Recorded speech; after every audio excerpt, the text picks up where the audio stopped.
모두 자리에 앉아주시기 바랍니다. 이어서 이종찬 광복회장께서 인사 말씀을 하시겠습니다.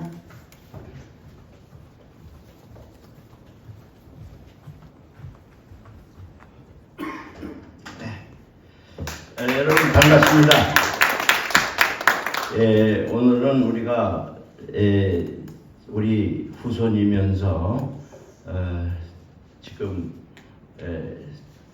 지난번에 참 유감스럽게도 이 서울에 출마를 하셨었는데 이 서울의 분위기가 그 당시에 안 좋아서 뜻을 이루지는 못했지만은 우리 광복회로서는 드물게 우리가 아끼는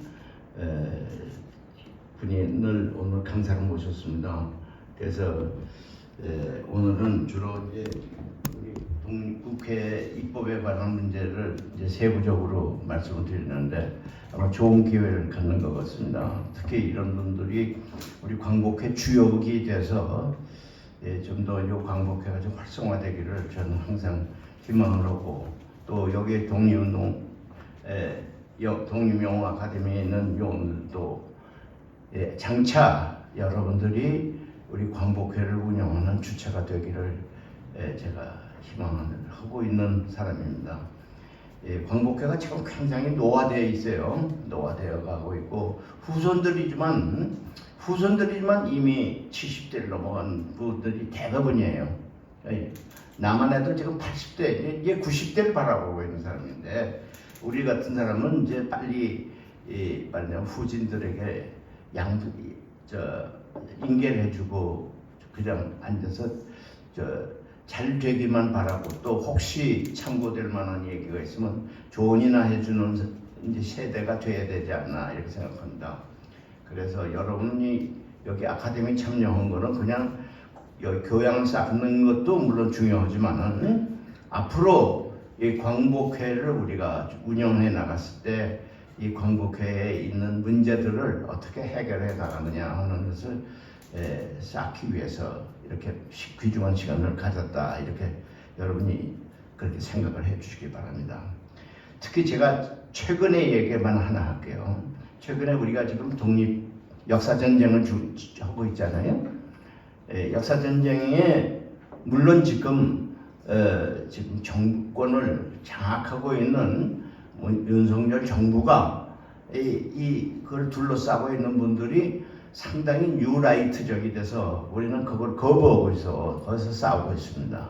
저는 이것이 굉장히 정의로운 전쟁이라고 생각합니다. 그래서 저희는 이 정의로운 전쟁이 대단히 고달프고 우리가 지금 약세입니다. 왜냐, 예산 결정권도 그들이 다 가지고 있고 그러니까 뭐 광복회는 예산을 반토막을 내고 막 이래도 우리가 참 피해를 당하고 있으면서도 우리가 싸우고 있는 것이죠. 그래서 이 싸우는 역사전쟁의 정의의 편에서 우리가 서 있다. 이것을 항상 우리가 생각해 주시기 바랍니다. 근데 독립운동 자체가 약세였습니다. 점령한 사람이 강세 아닙니까? 피점령 지역에 있는 분은 약세입니다. 그 약세가 역시 하나가 뭐가 남아있느냐? 정의의 편에 섰다는 그 대의 명분이 남아있기 때문에 우리가 독립전쟁을 이겼다고 생각하는 거죠. 그래서 항상 약자이지만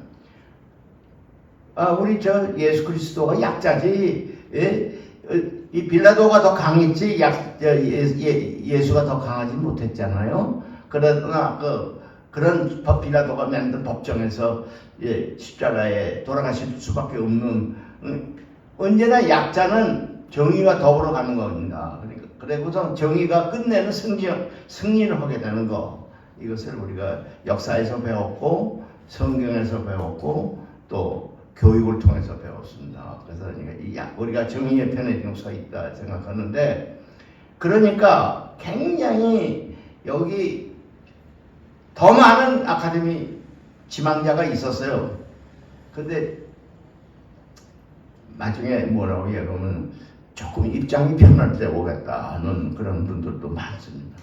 근데 그거는 우리가 불만 갖지 않습니다. 왜냐하면 그분들이 처한 이 환경이 있기 때문에 그것을 우리가 섭섭하다고 생각하지도 않고 어떤 면에서 당연하다. 그러니까 여기 나오신 분들은 더 그런 어려움 속에서도 그걸 극복하고 나오신 분들이니까 더 값지다. 이렇게 저는 생각을 하는 거죠. 그래서 이번에 우리 아카데미는 정의의 용사들만 모인 아카데미라고 저는 생각을 합니다. 그래서 여러분이 이렇게 토요일 귀중한 시간에 이렇게 참석하는 것이 대단한 용기와 그런 대단한 결단을 우리에게 보여주는 것이라고 저는 생각해서 항상 고맙게 생각합니다. 오늘은 우리 그야말로 정말 이분도 사실은 소속하면 국민의힘 소속입니다. 근데 이런 장소에 나온다는 자체가 굉장히 어렵습니다. 그러나 이 용기를 내서 나와주셔서 우리 아카데미 용사들과 더불어 시간을 갖는 것은 그 자체가 제가 굉장히 어려운 결단을 하신 거라고 생각해서 여러분 우리 전상국 오늘 강사님께 큰 박수 보내주시기 바랍니다. 우리 역사전쟁에서 꼭 승리합시다. 감사합니다.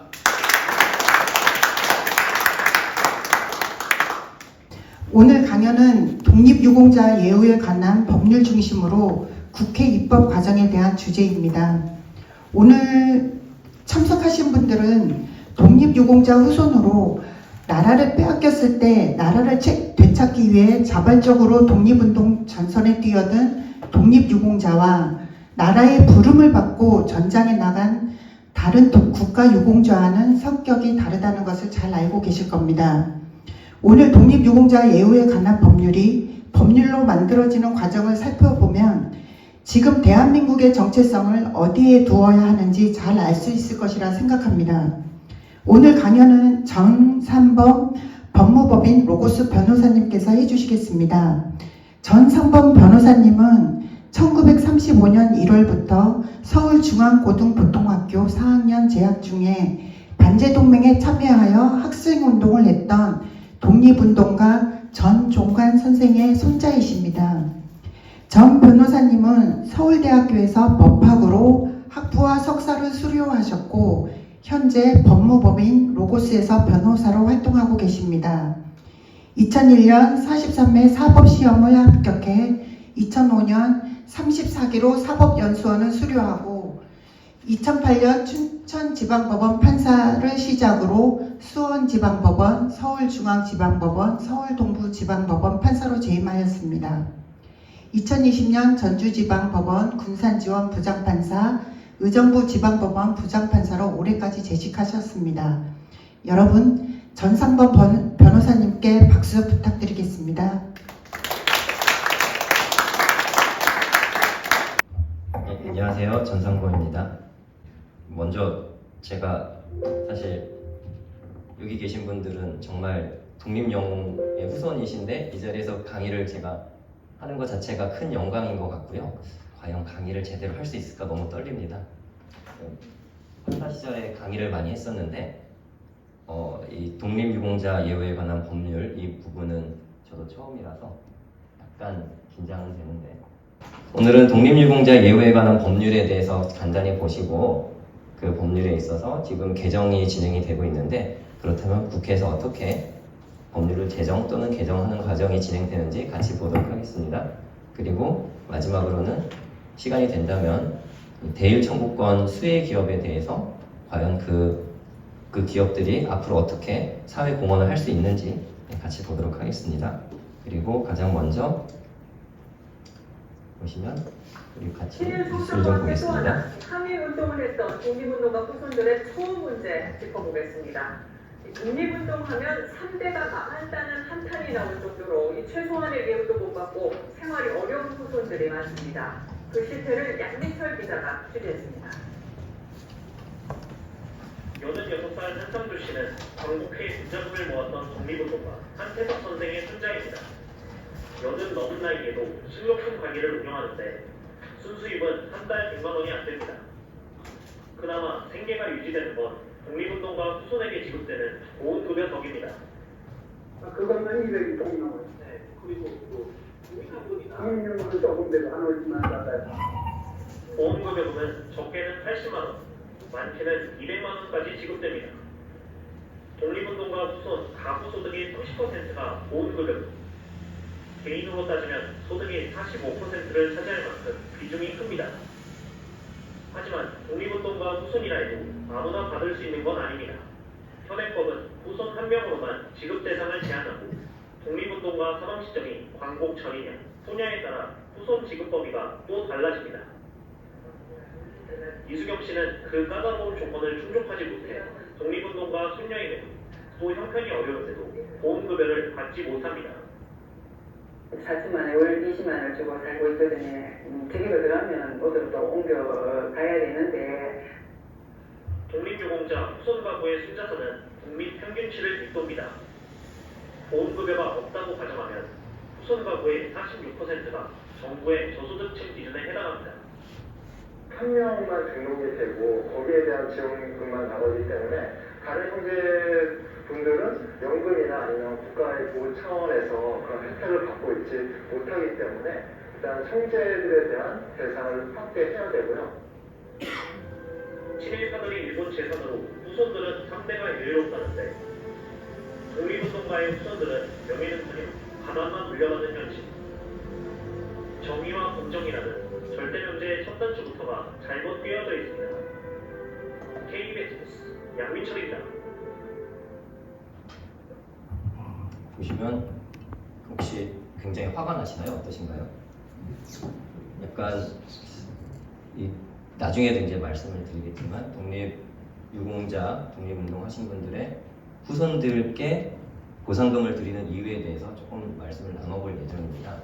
이제 말씀을 제가 보통 강의를 하면은 아무도 말씀을 안 하시기 때문에 속으로 말씀하실 수 있는 그런 방법을 좀 마련을 해봤습니다.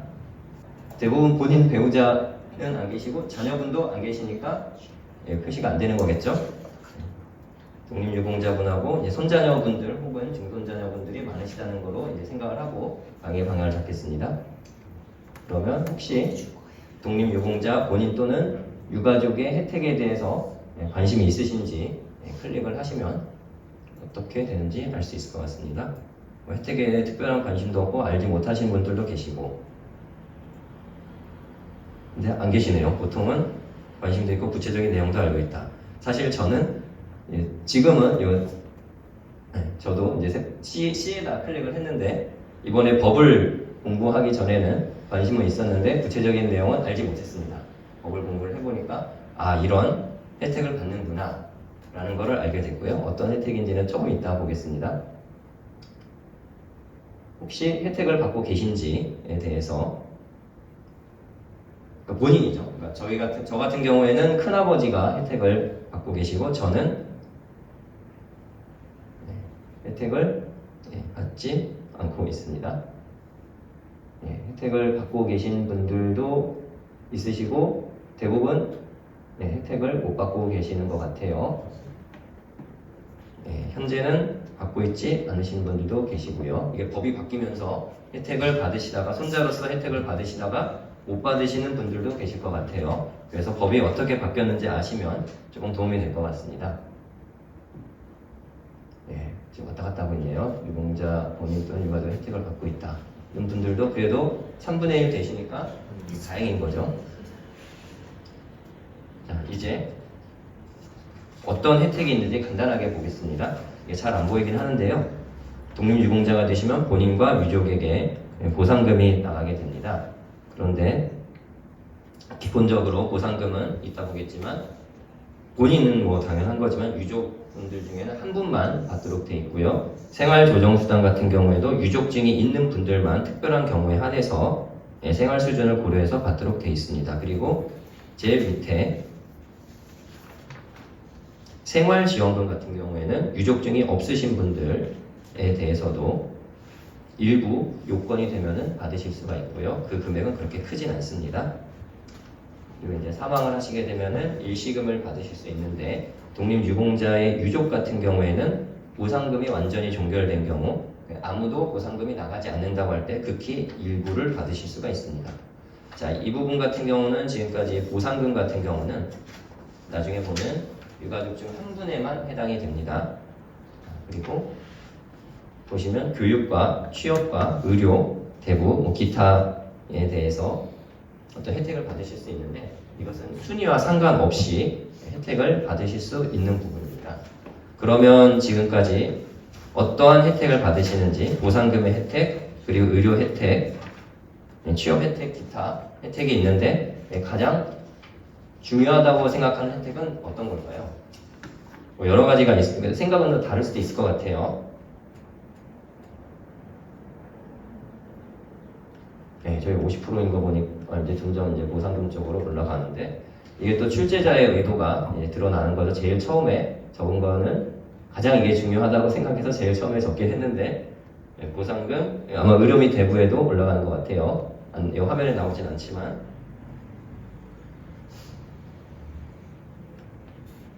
네, 저도 사실 이제 보상금에 저도 클릭을 했는데 보상금을 손자분들 또는 유족분들에게 확대를 하려면 이제 법을 바꿔야 됩니다. 그래도 많은 과반수 되시는 분들이 이게 보상금이 이제 가장 중요하다라고 말씀을 하셨고 사실은 법이 개정되는 과정에서 이 보상금에 대해서 계속 축소하는 방향으로 진행이 됐습니다.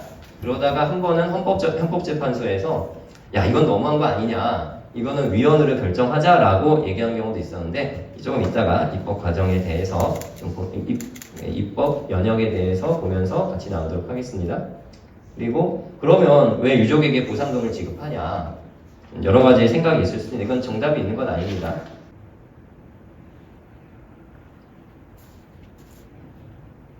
지금 방금 어떤 분이 C를 선택을 하셨다가 싹 지우셨는데 사실 유신 때 C를 한번 선택을 했던 적이 있습니다. 다른 유공자하고 너무 형평성이 맞지 안 맞다 하면서 범위를 축소를 했었습니다.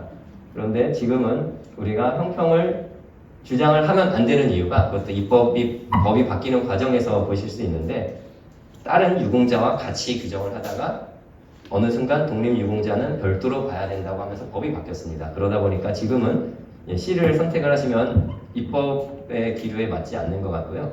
저는 용감하게 B를 선택을 했습니다. 제가 B를 선택한 이유는 아까 처음에 같이 보신 뉴스에도 독립운동을 하면은 3대가 망한다라는 이야기가 나왔습니다. 그게 이제 현실적인 거죠. 지금 이런 얘기가 이게 사실 정치를 잘못해도 기둥뿌리가 뽑힌다 이런 얘기가 있는데 사실은 정치는 그야말로 적을 상대로 하는 건 아니잖아요.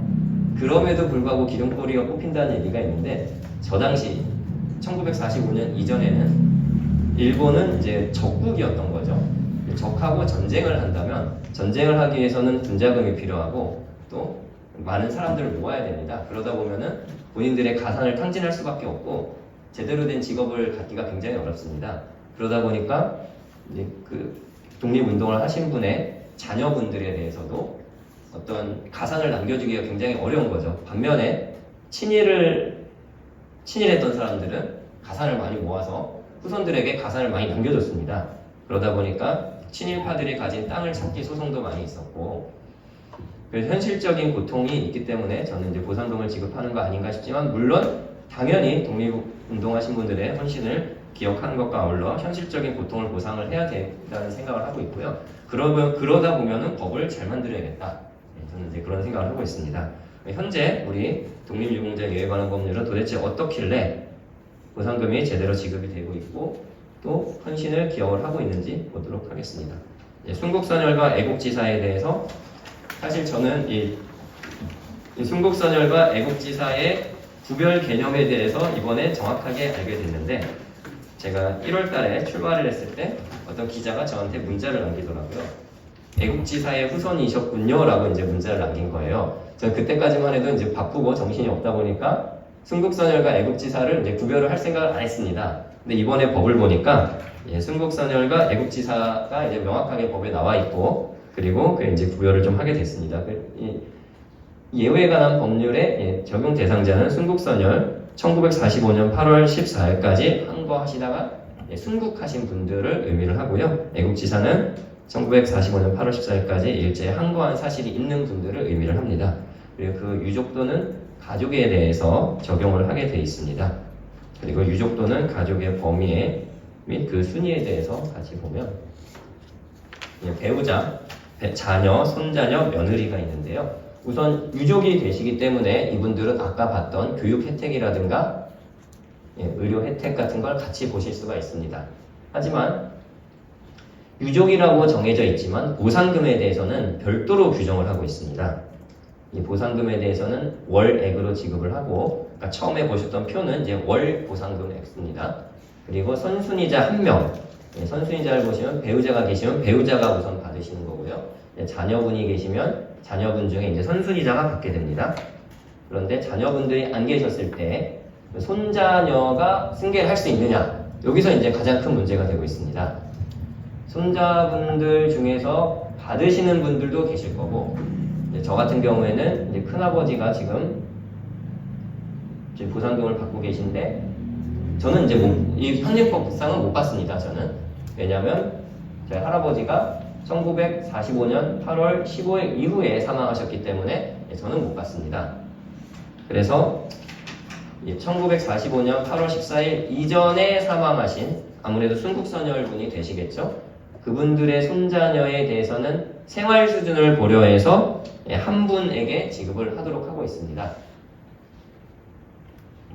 물론 그 한 분이 사망을 하시면 다음 손자녀분이 승계를 하시겠죠. 자, 여기서 생활 수준을 고려한다라고 되어 있습니다.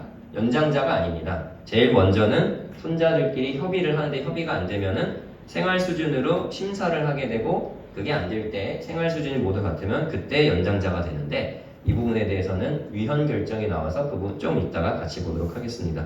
자, 여기서 보시면 당장 이 중에서도 받으실 수 있는 분, 못 받으시는 분이 나눠지겠죠. 그래서 이 법이 왜 이렇게 나왔는지, 처음에 법이 만들어졌을 때는 1945년 8월 14일이 없었습니다. 근데 왜 이렇게 됐는지 같이 보시고, 현재 이 1945년 8월 14일, 8월 15일을 바꾸기 위해서 노력을 하고 있는 점을 같이 보도록 하겠습니다. 자, 독립유공자 예우에 관한 법률 연역을 보면 처음에 만들어진 거는 국가유공자 및 월남 기준자 특별원호법이 있고요. 그러다가 관련 법률로 돈을 운영을 해야 되니까 사업기금법이 만들어집니다. 그리고 73년 3월 10일 이제 문제법인데, 73년에 법을 바꾸면서 이때 독립유공자 사업기금법도 언급을 합니다. 제가 이 언급한 거는 그야말로 갖다 붙일 말이 없어서 그냥 언급한 거라고 생각은 되는데 조금 이따 설명을 드리고요. 그러다가 국가유공자 및 월남 기준자 특별원호법이 만들어지고, 그리고 그 법은 국가유공자 등 특별원호법으로 본명만 바꿉니다. 그리고 국가유공자 예우 등에 관한 법률이 85년도에 시행이 되고, 다시 그 중에서 95년도에 독립유공자만큼은 우리 다시 광복 50주년을 기념해서 좀 더 혜택에 대해서 정리해보자. 이제 다른 국가유공자하고는 다르지 않냐, 너무 형평을 강조하지 말자라고 하면서 저 법이 만들어지게 됩니다. 처음에 만들어졌던 독립유공자에 대해서도 정한 국가유공자 및 월남기준자 특별원호법을 보면 애국지사분들, 그리고 애국지사의 유족분들이 해당이 됩니다. 애국지사는 한일합병에 반대하거나 독립운동을 위해서 적극 항거하신 분들, 또 그리고 항거로 인해서 사망 또는 신체적 장애를 입으신 분들로 해서 이때는 순국선열과 애국지사를 나누지 않고 모두 보호하도록 했습니다. 그리고 애국지사의 유족은 먼저 처, 자녀, 부모가 계시고요. 그리고 이 순위로 처, 자녀, 부모가 안 계신 경우엔 손자녀 중 1인이 애국지사의 유족이 됐습니다. 그리고 출가한 자녀 중 1인 모두 해당하지 않는데, 또 애국지사를 원조한 사실이 있는 경우에만 애국지사의 유족으로 당시에 봐줬고, 이분들에게 어떤 보상 기타 혜택이 적용이 됐습니다. 그리고 애국지사에 대한 연금 및 수당이 있는데, 이때는 이제 가족수당이 있었습니다. 가족수당에 대해서는 제일 밑에 보시면 2촌 이내의 직계비속으로 55세 이상이나 20세 미만이라고 해서 2촌 이내면 저와 아버지는 1촌입니다. 저와 아버지는 1촌이고 저와 할아버지는 2촌입니다. 그러다 보면 손자들도 20세 미만 손자가 있으면 가족수당을 월 1만 원의 가족수당을 지급하도록 했었습니다. 굉장히 혜택이 괜찮은 거죠, 이때. 근데 지금은 이런 혜택이 없는 겁니다.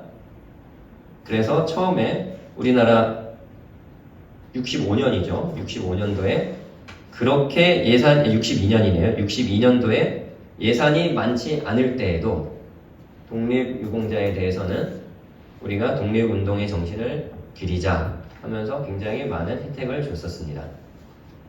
그런데 어느 순간 법이 바뀌게 됩니다. 1973년 3월 10일 이 법이 바뀌면서 손자녀의 1945년 8월 14일 이전에 사망한 애국지사의 경우에 한정한다고 손자녀에 대해서 갑자기 1945년 8월 14일이 튀어나옵니다. 유족으로. 이제 유족 자체가 안 되는 거죠. 유족 자체가 안 된다는 것은 보상금만의 문제가 아니고 어떤 교육의 혜택이라든가 이런 혜택을 받지 못하는 그런 상황이 된 겁니다. 그럼 왜 73년 3월 10일에 갑자기 이렇게 됐냐? 여러 가지 이유가 있는데 그 개정 이유를 좀 보겠습니다. 역시 법을 개정을 하면 개정 취지나 개정 이유를 찾아봐야죠. 현행법상에 규정된 애국지사 유족의 범위가 군사원호법에 규정된 범위보다 현저하게 광범위하다는 겁니다.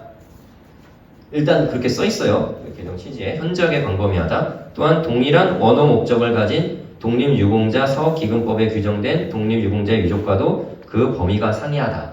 이걸 좀 맞추자. 그래서 축소하고 순위를 조정하자라는 취지로 법을 바꾼다는 겁니다.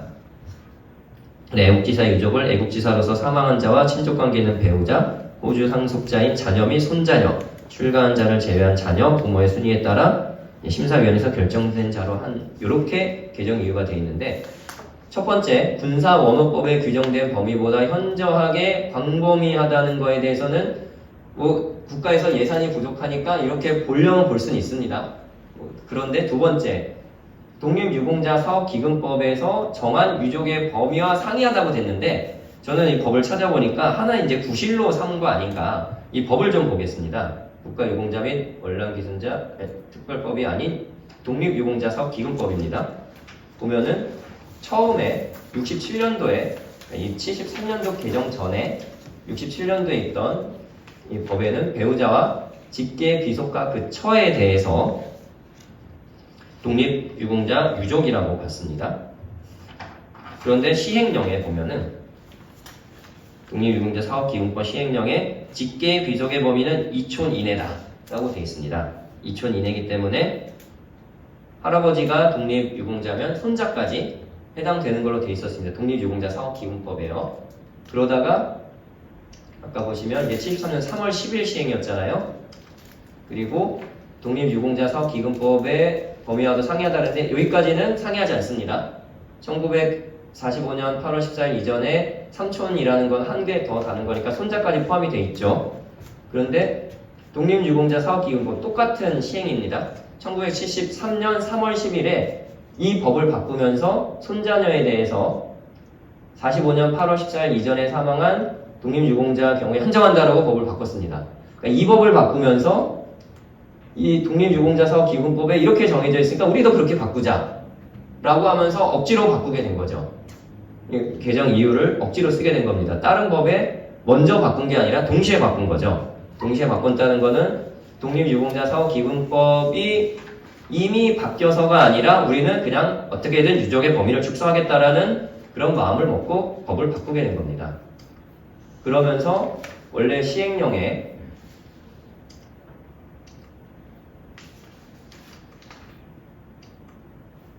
시행령에 보시면은 2촌 이내라고 돼 있어서 손자까지 해당하는 거를 73년 3월 10일 법이 시행됐는데도 깜빡하고 이걸 못 바꾼 겁니다. 여기까지 생각을 못하고 법에 손자는 광복 이전에만 해당한다고 바꿨으니 별일 없겠지 했는데 시행령에 있는 직계비속의 범위는 2촌 이내라는 것을 나중에 발견하고 73년 6월 21일에 삭제를 하게 됩니다. 그렇다면 이 법을 바꾼 거는 이 시행령이나 독립유공자 사업기금법이 바뀌어서가 아니라 그냥 우리는 뭐 예산의 문제건 뭐가 됐건 독립유공자에 대해서는 범위를 축소하겠다라는 결론을 내리고 이와 같이 법을 양쪽으로 바꾸게 된 거죠. 자, 그러면서 1945년 8월 14일이 전가의 보도처럼 이제 쓰이게 됩니다. 이제는 독립유공자 75년 12월 31일에 시행된 것도 마찬가지로 이제 국가유공자로 법명이 바뀌죠. 여기 있는 거는 월남기순자 특별원호법까지 개정이 되어 있는데 국가유공자 등 특별원호법으로 법명이 바뀝니다. 여전히 법의 이름만 바꿨기 때문에 1945년 8월 14일 이전에 사망한 애국지사의 경우에 한정한다는 것을 여전히 유지를 하게 됩니다. 애국지사의 유족 범위 자체가 축소가 된 거예요. 그리고 국가유공자 예우 등에 관한 법률이 시행이 됩니다. 여기는 이제 법명만 바꾼 거고, 자, 이때도 국가유공자에는 순국선열 애국지사, 그리고 이제 다른 이제 4.19 이거자라든가 여러분들이 기재가 되어 있습니다. 근데 국가유공자 중에 순국선열과 애국지사의 유족에는 배우자, 자녀, 손자녀라고 되어 있으면서 약간 유족을 확대를 해줍니다.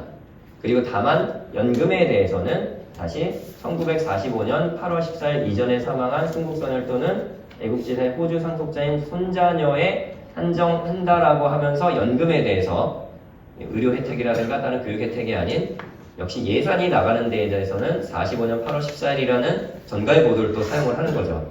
그러다 보니까 자녀와 손자녀는 73년 이후에 확 줄어들게 됩니다. 연금을 받을 수 있는 또는 보상금을 받을 수 있는 손자녀가 확 줄어들게 되는 거죠.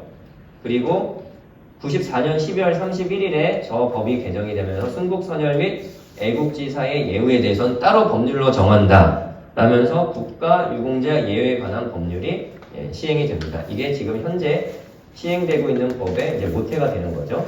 역시 유족에는 배우자, 자녀, 손자녀, 기타 자부 출가한 딸, 출가한 손녀까지 규정을 해서 연금과 관련된 우리 예산이 지출되는 것과 관련되지 않은 혜택에 대해서는 다 해당을 시켜줍니다. 다만 연금에 대해서는 1945년 8월 14일 이전에 사망한 독립유공자 플러스 호주 승계인인 손자녀에 한정을 하도록 했습니다. 계속 1945년이 해당하게 되죠. 그러다가 갑자기 이때 이제 법률 제정 이유는 순국선열 및 애국지사는 다른 국가유공자와 성격이 다르다. 순국선열 및 애국지사의 공헌과 희생을 재평가해야 된다. 그래서 사업기금 규정 및 예우에 일부 미비점을 보완하자라고 했지만 연금에 대해서는 절대 보완을 해주지 않죠. 사실 법을 따로 만들고 독립유공자 예우를 재평가하자 그러면 이때 연금에 대해서 또는 보상금에 대해서 1945년 8월 15일로 한정하는 거를 좀 바꿔줬어야 됩니다. 여전히 이제 동일하죠. 그러다가 나중에 좀 바꾸게 됩니다. 나중에 바꾸게 되는 거는 좀 이따 보고요. 자, 그런데 독립유공자 예우에 관한 법률이 2008년 3월 28일에 시행이 된 건데 이때 보상금 지급 대상을 다시 규정을 합니다. 앞에 규정하고는 조금 달라요. 어떻게 돼 있냐? 제가 이거 쓰다가 미처 못 썼는데 손자녀의 경우에는 1945년 8월 14일 이전에 사망한 독립유공자 손자녀 1명에 한정한다고 되어 있습니다. 그러면서 연장자 그리고 다른 손자녀에게는 이전되지 않는다고 되어 있습니다. 자, 그럼 지금 우리 현행법은 손자녀 한 분이 혹시 받으시게 되면 손자녀분이 사망하면 다른 분에게 이전이 되는데 이때는 손자녀 1명에게만 한정하고 연장자만이 우선적으로 받을 수 있었습니다. 그리고 이전되지 않았어요. 제가 이 한정 옆에 공간이 모자라 쓰진 않았는데 그러다 보니까 둘째 또는 막내 손자녀가 이거 너무한 거 아니냐, 손자녀 중에 왜 하필 연장자냐, 그리고 왜 이게 이전이 되지 않고 한 명에게 한정하냐라고 헌법소원을 제기한 거죠. 그래서 헌법재판소에서 이거 손자녀 한 명에게 한정하는 것과 연장자 우선 보상금, 연장자에게 우선하여 보상금을 지급하는 것은 헌법에 위반된다라고 결정을 했습니다. 그게 헌법재판소 2013년 10월 24일 선고된 전원재판부 결정인데 여기서는 보상금 총액을 국가 재정 부담 능력에 허락하는 한도에서 보상금 총액을 제한하지만 생활 정도에 따라 보상금을 분할해서 지급하는 방법이 가능하다. 그리고 경제적으로 수급권자의 범위를 경제적으로 어려운 자에게 한정하는 방법이 가능함에도 불구하고 한 명의 손자녀에게만 보상금을 지급하도록 하여 나머지 손자녀들 생활보호를 외면하는 것은 독립유공자 유족의 생활 유지 및 보장을 위한 실질적 보상 입법 취지에 반한다고 했습니다. 제가 처음에 중간에 말씀드렸던 실질적으로 독립유공자 유족이면 사실 실질적으로 생활이 어려울 수 있는데 그 중에 한 명에게만 주겠다. 그리고 생활 수준을 고려하지 않고 연장자에게 우선해서 지급하겠다라는 것은 헌법재판소가 인정할 수 없다는 겁니다. 그래서 2015년 1월 1일에 개정돼 시행이 된 법률에는 생활 수준을 고려하겠다는 말이 이때 들어가는 겁니다. 지금 현행법에 있는 생활 수준을 고려해서 손자녀에게 지급한다라는 거는 이때 헌법재판소의 결정에 따라 들어갔고요. 그리고 1945년 8월 14일 이전에 사망한 독립유공자 손자녀 한 명만 있다가 추가해서 1945년 8월 15일 이후 사망하신 경우에도 최초 등록 당시 자녀까지 모두 사망한 손자녀 한 명으로 이제 추가를 하게 됩니다. 손자녀분에 대해 약간의 늘어나긴 했지만 여전히 1945년 8월 14일, 8월 15일에 집착을 하고 있는 상황이죠. 그리고 이미 등록할 당시에 자녀까지 사망했다면은 자녀분과 손자녀분 중에 한 대에만 지급을 하겠다는 그런 의지의 표명이다. 지금처럼 자녀, 손자녀 넘어가기 굉장히 어렵게 만든 거와 다를 바가 없는 거죠. 여전히 이때도 물론 확대는 살짝 됐지만 그리고 생활 수준을 고려하게 됐지만 지금 법에 넘어가더라도 1945년 8월 14일, 15일은 여전히 유지가 되고 있는 겁니다. 그래서 아까 말씀드렸던 헌법재판소 결정에 따라 손자녀의 경우 생활 수준을 고려하게 되고요. 1945년 8월 14일, 8월 15일로 나눠지고 하나 추가된 거는 최초 등록 당시에 자녀도 생존하지 않고 보상금, 자녀가 생존했지만 보상금을 지급받지 못하고 사망한 경우에 손자녀 한 분에게 보상금을 지급한다고 해서 여전히 1945년 8월 15일 이후는 한 대에만 지급을 하겠다는 게 지금 현행 법입니다. 그래서 아버지가 받으시면 못 받는 거죠. 자, 그렇다면 우리는 이 경우에 지금 입법이 1945년 8월 14일 이후에도 사망하신 독립유공자 손자녀에게도 보상금을 지급하자라는 입법이 진행되고 있는데 우리 광복회 내에서 그에 대한 여론은 어떤지 한번 보겠습니다. 이에 동의를 하시는지. 자, 독립유공자 손자녀에게도 1945년 8월 14일 이후에 저는 안 넘어가네요. 다시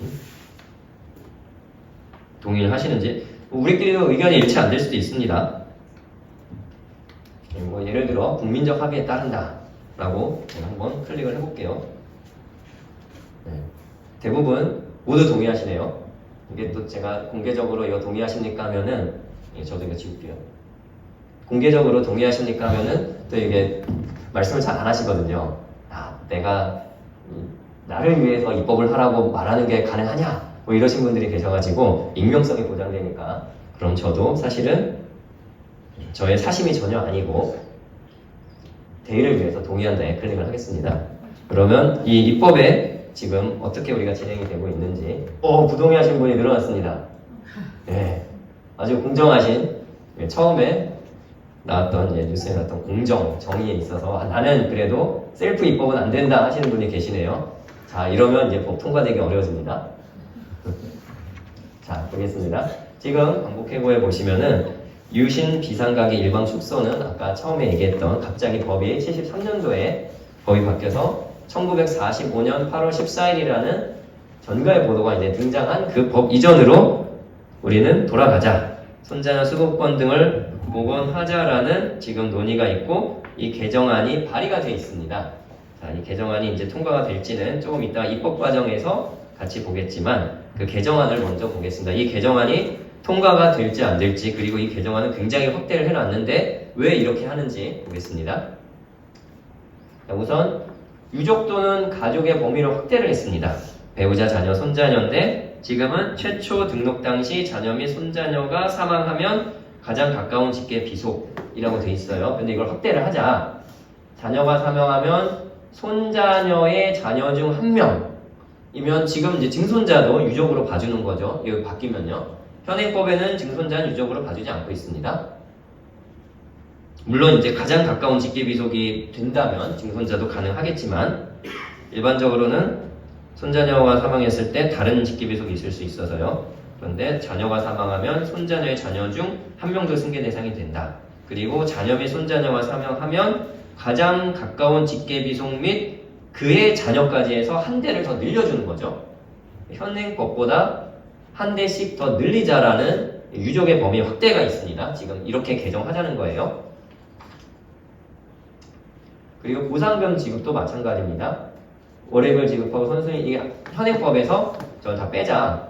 손자녀의 경우에 생활수준 고려 이런 거 모르겠고, 손자녀, 선순위자 한 분 모두가 사망하시면은 손자녀는 어쨌든 그 중에 한 명은 지급을 받자라는 겁니다. 1945년 8월 14일 이런 거 고려하지 말고 손자녀도 유족증을 받아서 보상금을 받자라고 해서 굉장히 확대해서 지금 법을 만들고 있죠. 이렇게 지금 먼저 말씀을 드리면 법안이라는 게 소위원회든 상임위든 가면은 어떻게든지 딴지를 거시는 분들이 계십니다. 야, 이거 너무 확대된 거 아니냐? 이거는 우리 예산상 부담이 되지 않냐? 라고 해서 축소되는 경우가 꽤 많습니다.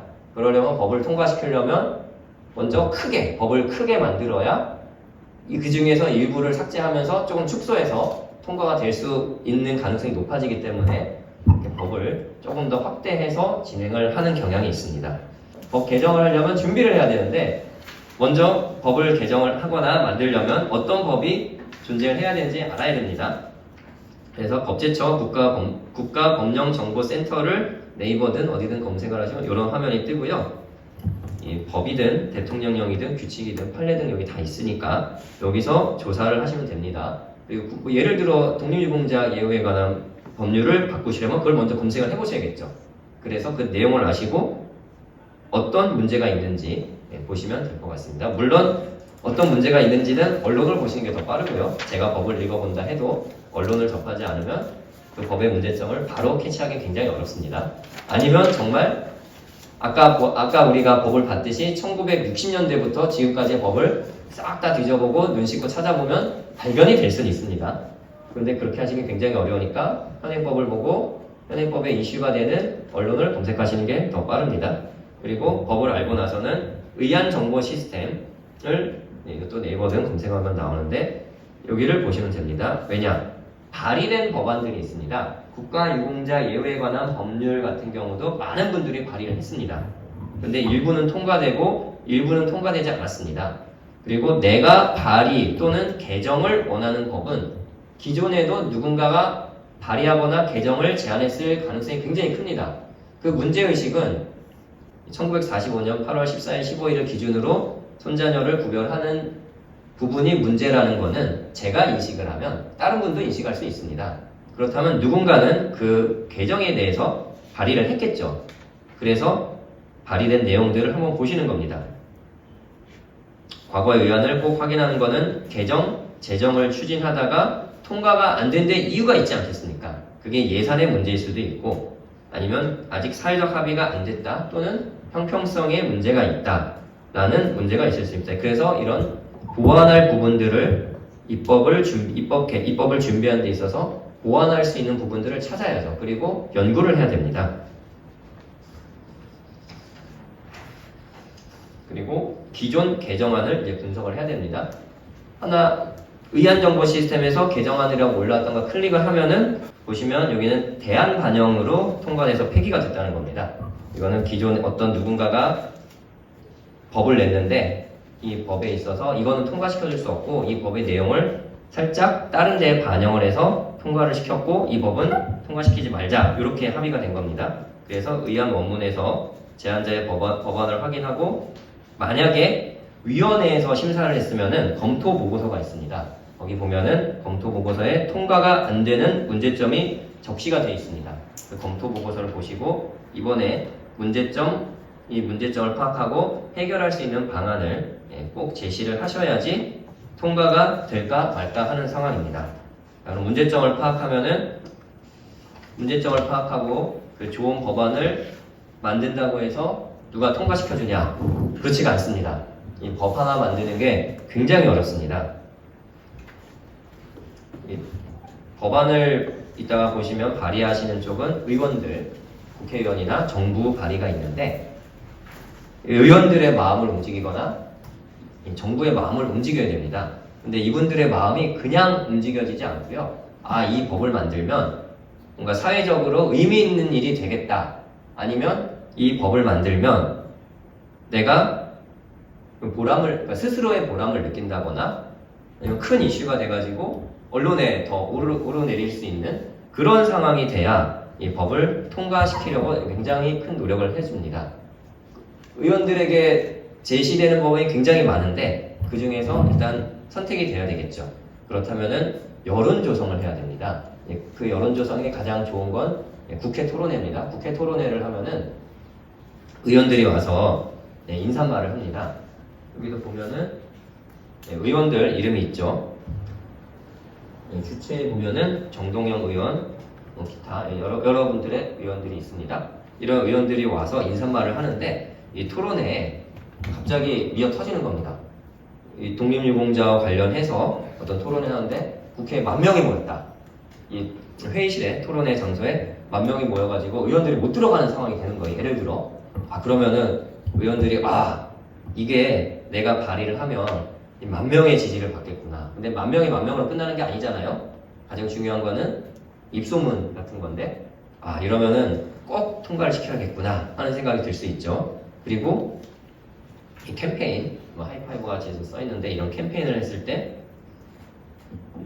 여기 이제 아동주거 이렇게 나와있지만 독립유공자 관련해서 보상금과 관련된 규정의 문제점에 대한 캠페인을 쫙 알렸는데 이 캠페인하는 장소에 한 10명 모였다. 이런 이제 언론에서도 안 봐주고 국회의원들도 주목을 안 합니다. 정부에서도 이게 별로 의지가 없구나 하면은 당연히 이 캠페인에 따라서 어떤 법안에 대해 관심을 갖지 않게 되는 거죠. 그래서 이런 캠페인을 할 때 아니 한마음 못하는 캠페인을 하면 안 되고요. 정말 많은 분들이 모일 수 있는 캠페인이 진행이 돼야 됩니다. 강의가 재미가 없으시죠? 재밌습니다. 사실은 제가 준비하면서 재미라기보다 이렇게도 볼 수 있구나. 그래서 이렇게 바뀌면 좋지 않을까. 또 우리나라 역사하고 관련된 거잖아요. 그러면 저의 이제 할아버지 또는 아버지 역사하고도 관련된 거라 재미가 없으시더라도 그런 의미로 들으시면 될 것 같고요. 이 대일청구권 자금에 대해서는 계속 얘기가 나오고 사실 언론에도 이슈가 되고 있는 건데요.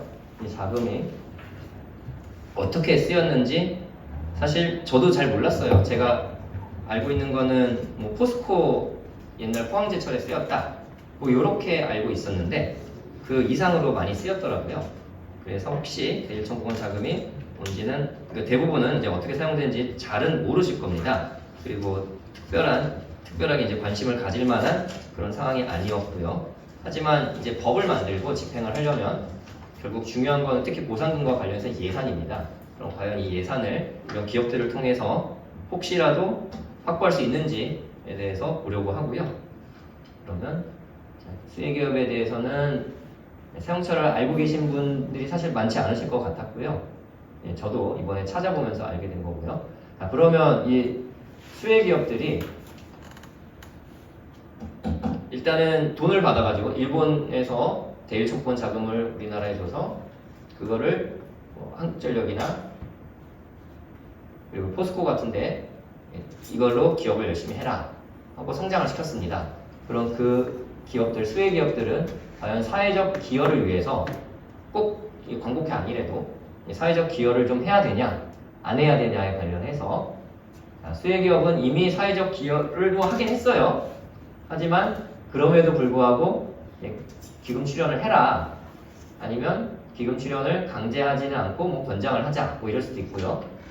생각이 어떠신지 싶은데 팽팽하네요. 강제해야 된다 아니면 사회적 기여를 했으므로 기금 출연을 권장하자. 근데 갑자기 막 바뀌네요. 생각이 막 바뀌신 것 같아요. 근데 이게 강제하는 게 과연 가능할지 아니면 기금 출연을 요구할 수 있는지 없는지 이건 지금은 답이 없는 겁니다. 우리가 이런 게 문제가 되고 있다는 것 정도만 알고 있자라는 의미에서 말씀을 드리는 거고요. 자, 그러면 만약에 기금 출연을 이 기업들로부터 받는다면 어떻게 쓰일 수 있냐? 자, 독립운동과 관련된 사업에 우선 사용하느냐? 아니면 독립운동과 관련된 사업에 우선 사용하되 일부만 사용하냐? 아니면 전 국민의 사회복지에 우선 사용하되 남는 경우에만 독립운동 기금으로 사용하냐에 대해서 또 여러 가지 생각이 있을 수도 있습니다. 근데 광복회에 계신 분들 중에서도 생각이 다를 수도 있을 것 같아요. 이 생각이 다를 수 있다는 건 우리 내에서도 생각이 다르다는 건 국민들의 생각도 굉장히 다를 겁니다. 그걸 보려고 이렇게 올려놓은 거고요. 광복회 내에서도 A가 압도적이지 않다면 이제 전 국민에게 여론 조성을 했을 때는 아마 C가 제일 많지 않을까 저는 그렇게 생각이 돼요. 대일청구권 자금이니까 독립운동 기금으로 전혀 사용 안 하는 건 애매하지만 전 국민에게 사용해라 뭐 그렇게 나올 가능성이 굉장히 클 것 같습니다. 그래도 지금 광복회에 계신 분들은 독립운동과 관련된 사업에 우선 사용해라가 조금 더 많은 이 정도인 것 같아요. 자, 그러면 대일청구권 수혜기업의 사회공헌기금 출연 관련해서 과연 이게 법률이 제정이 가능하냐에 문제가 있을 것 같아요. 이건 아직 만들어진 법이 아니기 때문에 저도 답은 모릅니다. 근데 최종적인 결론은 제일 밑에 있는 사회적 합의가 이루어져야 만들어질 수 있고요. 우선 대일청구권 수혜기업을 특정할 수가 있냐에 문제가 있어요. 그러면 무엇을 기준으로 할 거냐? 백서를 기준으로 할 거냐? 아니면 또 수혜 후에 도산된 경우에 어떻게 할 거냐? 도산됐는데 아예 도산돼서 없어지면 상관이 없는데 외환은행 같은 경우에 지금 하나은행으로 인수가 됐습니다. 이런 경우에 어떻게 할 거냐?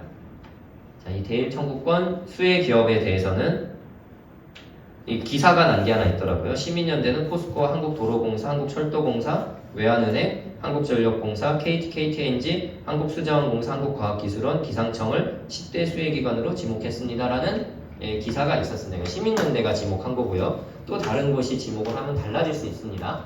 그래서 이런 수혜기업이 도대체 누구냐라는 문제가 있을 수 있고요. 그리고 수혜기업 중에 모두가 들어가야 되냐?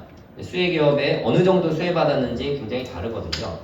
그리고 기금 출연을 수혜기업별로 퍼센트를 달리할 거냐라는 문제도 있습니다. 그리고 이제 기금 출연 방식은 어떻게 할 거냐? 강제로 할 거냐? 권장이냐? 아니면 반대급부를 줄 거냐에 대한 문제가 있습니다. 반대급부는 뭐 세금 혜택이나 그런 부분이 되겠죠. 그래서 이 부분들은 강제로 한다는 거는 사실 굉장히 어려운 문제가요. 세금 내는 거랑 비슷한 거거든요. 할 수는 있습니다. 세금도 법에 정하면 우리가 생각지도 않은 세금을 새로 만들어낼 수 있습니다. 그리고 이 기업에 대해서도 누군가에게 돈을 내라는 건 세금 비슷한 일이 되는 건데 그러면 과연 강제를 할 때 반발은 얼마나 있을 것이냐 그런 문제가 있을 수 있을 것 같아요. 가장 좋은 건 권장을 하면 안 내는 기업이 많을 것 같습니다. 사실 그동안 우리는 사회공헌을 해왔고 이만큼 하던 것만 유지하겠다가 대부분일 것 같아요. 권장은. 그렇다면 세금 혜택이라든가 다른 혜택을 좀 줘야 되지 않을까 싶고요. 그리고 기금의 용도는 아까 봤던 것처럼 독립운동 관련 사업에 우선 배정할 거냐에 문제가 있습니다. 그런데 가장 중요한 건 법이 통과가 되려면 이 수혜기업에 대해서 사회공헌을 해라라는 공청회를 하거나 토론회를 하면 꽤 많이들 찬성을 하실 것 같아요. 많이 모이고 그 돈이 특히 전 국민을 위해서 쓰일 수 있다. 그럼 많은 국민들이 호응을 하실 것 같습니다. 그런데 기금 용도에 있어서 독립운동, 광복회를 비롯한 독립운동 관련 사업에만 쓰겠다라고 토론회를 하거나 공청회를 하면은 광복회원분들을 넘어서서는 안 오시지 않을까. 그러면 법 통과되기가 굉장히 어려울 것 같습니다. 이런 문제가 있고요. 기금 관리 주체, 만약에 기금을 출연했을 때 광복회가 이 기금을 관리할 거냐. 광복회는 이 기금을 관리하면 굉장히 좋은 상황이 되겠지만 과연 국민들이 그렇게 생각할 것이냐는 의문이 있습니다. 그래서 정부 출연기관을 별도로 설립하는 것도 이제 하나의 방법이고요. 정부 출연기관이 기금을 받아서 기금을 또 운용해서 운용 수익을 늘려서 더 예산을 편성하는 것도 하나의 방법인 것 같습니다. 근데 가장 중요한 거는 사회적 합의입니다. 이 법안을 새로 만드는 거는 아까 말씀드렸다시피 법을 개정하거나 제정을 할 때 많은 분들이 이슈를 가지고 또 의원들이 이 법을 만들면 사회적으로 큰 기여를 하겠다 또는 많은 분들에게 혜택이 돌아가겠다. 이 법을 통과시킨 나도 요새 법 이름이 애매하면 누구 법 이러잖아요. 제가 또 누구 법 하면은 이게 또 명예훼손이 될까봐 그 이름은 차마 말씀을 못 드리겠지만 그 의원이 좋은 법으로 누구 본인의 이름이 들어간 법 이 정도의 어떤 이슈가 된다면 법을 굉장히 적극적으로 추진할 수 있을 것 같습니다. 하지만 지금 현재로서는 크게 사회적인 합의가 일어나고 있는 것 같진 않아서 좀 더 광복회뿐만 아니라 이 대일 청구권 자금에 관심을 가진 많은 단체들이 노력을 해야 될 것 같습니다. 자, 그러면 이제 강의를 마무리하는 차원에서 간단하게만 말씀을 드리겠습니다. 독립유공자 예우에 관한 법률을 제정한 것은 독립유공자는 다른 국가유공자와는 다르게 재평가를 해야 된다라는 이유였습니다. 그렇다면 우리도 애초에 독립유공자 손자녀에 대해서 보상금을 지급했던 그 법률이 잘못되지 않았다면 독립유공자 예우에 관한 법률을 제정할 때 이 부분이 반영돼야 된다는 주장을 충분히 할 수 있지 않을까 싶고요. 그러다 보면 손자녀의 수급권 또한 회복이 필요하지 않을까 싶습니다. 법률 제정 및 개정하는 데 있어서는 아무리 좋은 법도 이슈가 되고 또 정부의 예산 문제들이 해결이 돼야 제정이 되거나 개정이 될 수 있습니다. 그리고 대일청구권 수혜기업의 사회공헌 기금 같은 경우에는 저의 이제 현재 생각으로는 아직까지 사회적 합의가 이루어지지 않았기 때문에 현재는 어렵지만 좀 더 노력을 통해서 광복회를 중심으로 노력을 통해서 진행을 하면 좋지 않을까 하는 생각을 하면서 이만 제 강의는 마치고요. 사실 저도 이 법에 정통하지 않기 때문에 질문을 하셔도 많이 나올 건 없을 것 같습니다.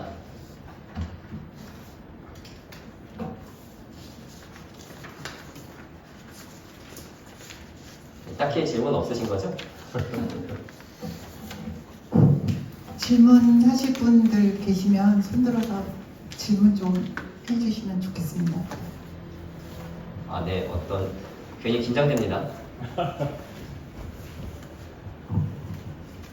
뭐 질문이 없는 것 같아서 제가 또 짤막하게 한번 질문 좀 하겠습니다. 저는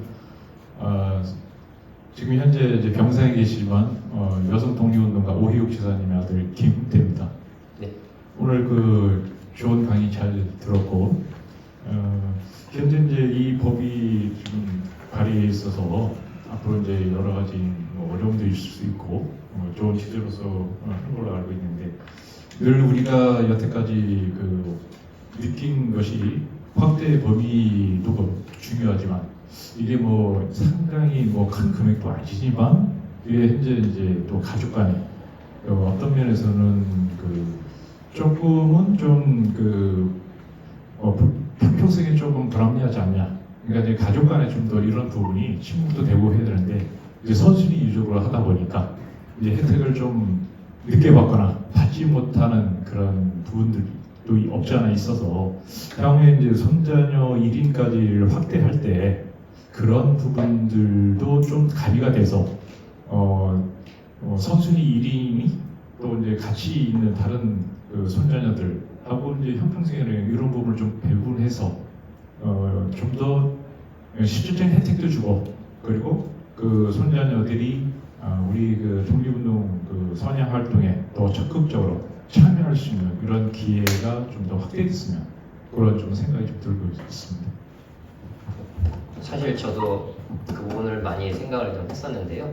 그리고 처음에 보셨던 뉴스에서도 형제 중에 한 명만 받냐라는 이야기가 있었습니다. 그래서 확대하는 게 필요하지 않냐라는 부분이 있었는데 다 좋은데 예산만 받쳐준다면 그것도 충분히 가능하지 않을까 싶습니다.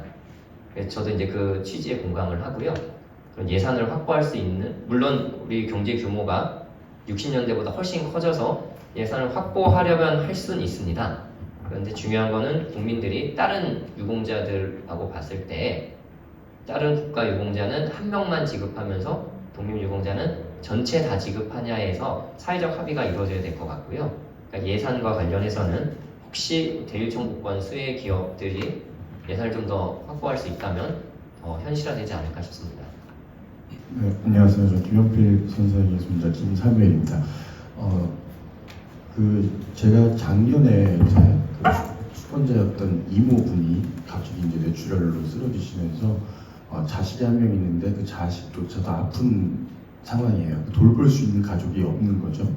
그러면 이제 그 이모의 형제는 저희 어머니인데 저희 어머니조차도 이제 치매 환자시고, 그래서 결과적으로 그런 상황을 책임져야 될 상황이 이제 저에게 온 건데, 그런 상황에서 이제 제가 할 수 있는 일이 전혀 없더라고요. 일단은 그 보호자 역할도 할 수 없고, 또 대리로서도 할 수 있는 일들이 전혀 없어서 일단은 이제 이모의 후견인으로 먼저 등록이 되는 데만 1년이 걸렸고, 그 다음에 이제 이모 재산이나 그다음에 독립유공자 이런 거에 대해서 먼저 알게 됐는데, 그러다 보니까 이제 한 가지 제일 큰 아쉬웠던 게 뭐냐면 그 한 명만 받을 수 있는 그 급여, 그 한 명만 받을 수 있는 보상금을 이제 법적으로 한 명을 추가한다기보다는 예를 들어 형제끼리 나눠서 가질 수 있는 법을 추가로 된다면 예산 확보보다도 그 안에서 예산을 좀 더 이렇게 균등하게 쓸 수 있지 않을까.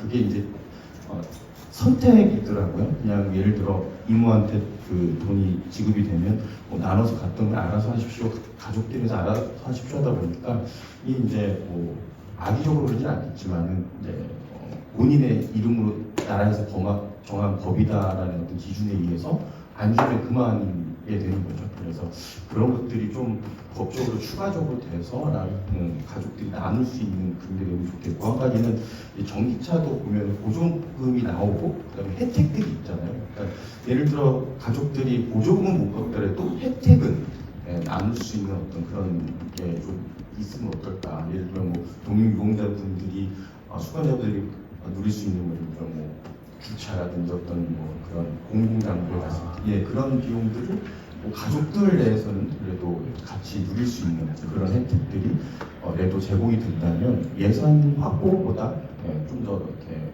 당장 이루어질 수 있는 어떤 그런 그림들이 제시되지 않을까 싶은 생각이 있어서 그렇게 좋게 됩니다. 네, 지금 말씀 들으니까 예산은 그대로 있고 자녀분이 2분이면 2분의 1씩, 그것도 굉장히 좋은 방법인 것 같습니다.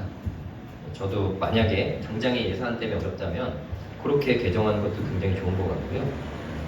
혜택 같은 경우에는 그 1인만 받는 혜택들이 있는 것 같고, 아니면 교육 혜택 같은 경우는 다 받는 게 있는데, 그런 혜택은 예산이 들어가지 않으니까 모두 받는 것도 굉장히 좋은 것 같습니다. 지금 아까 그 독립유공자 예우에 관한 그 법률 쭉 이렇게 짚어주시면서 역사적으로 조금 문제가 있었던 부분, 1973년도 3월 10일 날 개정이 됐다는 국가유공자 및 월남기술자 특별 원업복 관련입니다. 우리가 보통 얘기할 때는 10월 유신, 역사적으로 보면은 어떤 권력 이동이 비정상적으로 됐다는 그 유신 개헌, 그로 인해서 어떤 비정상적으로 권력이 이동되는 그런 단계에서 국회에서 해야 될 일을 비상가기를 통해서 이렇게 개정을 했단 말이에요.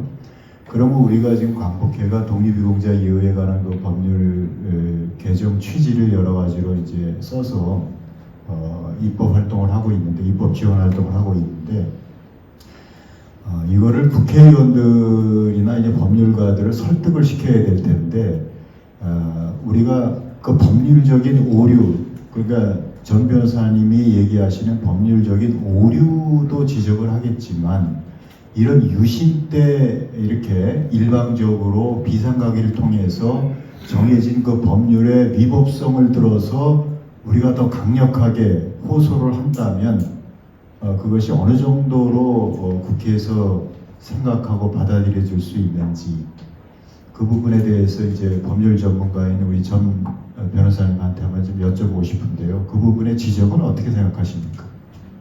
이게 사실 법이 통과되는 건 단순 법률적인 것보다 여론의 힘이 큰 것 같습니다.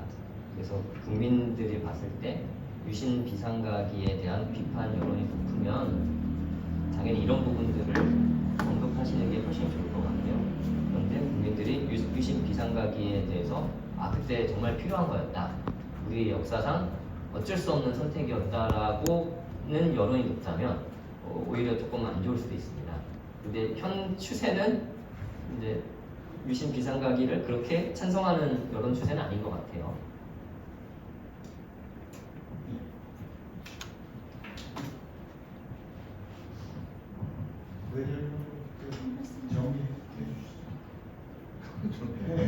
정리를 제가 정리할 수 있는 게 아니고 오늘 이제 변호사님 강의 너무 정확하게 짚어주셔서 감사드리고요. 한 발 더 나가고 싶다면은 아까 이제 순국선열과 애국지사에 대한 구분이 있었습니다. 45년 8월 14일 이전 그리고 그 이후로 이제 같은 랑이 돼가지고 순국선열과 그 이후는 애국지사이 되셨는데 이미 순국선열이나 애국지사님은 이제 다 돌아가셨습니다.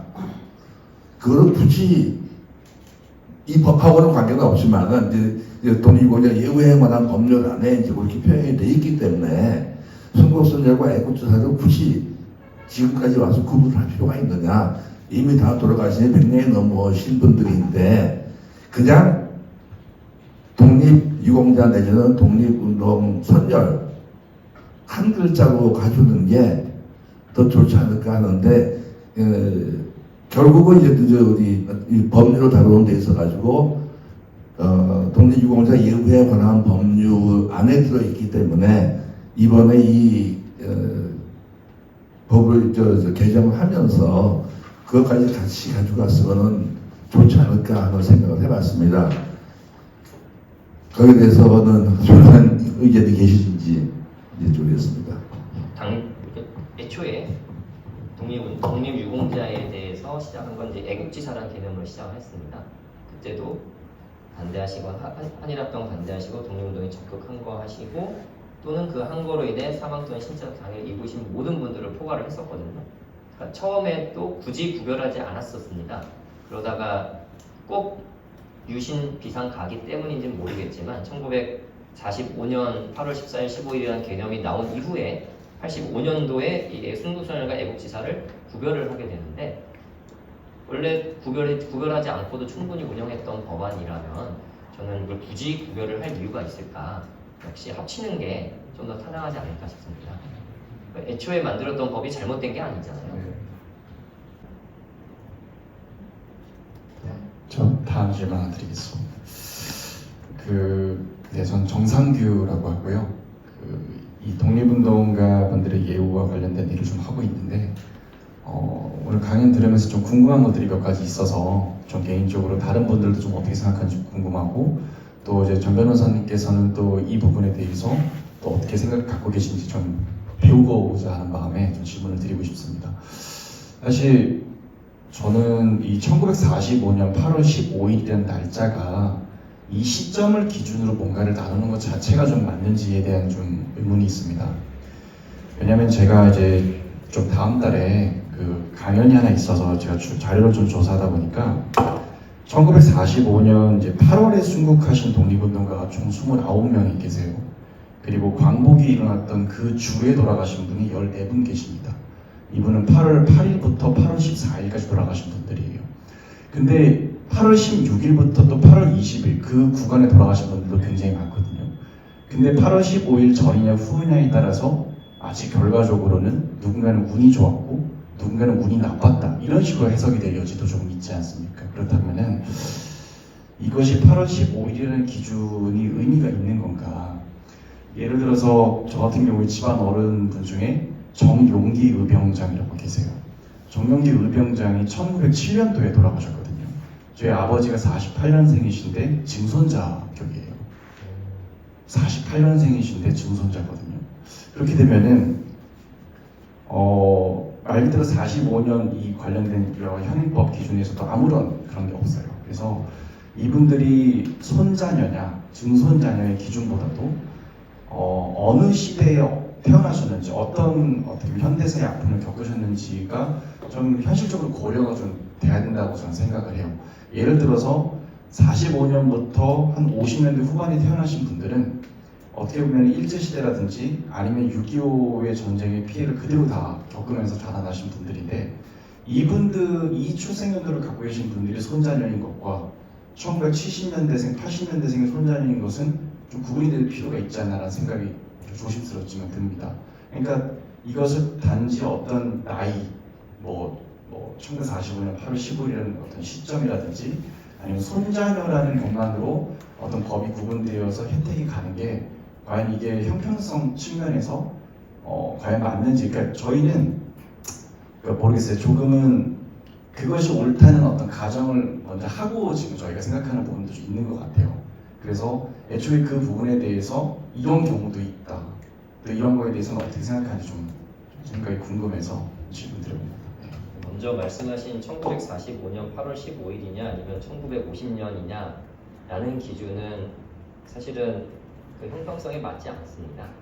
그 이유 중에 하나는 제가 왜 이거를 기준으로 나눴을까 하고 생각을 해봤는데, 제가 이제 추측한 겁니다. 틀릴 수도 있지만 그 이전에 독립 이전에 사망하셨으면 아무래도 그 이전의 상황에서 특별히 부양을 더 못했으니까 좀 더 배려를 해주자, 약간 이런 취지가 아니었나 싶어요.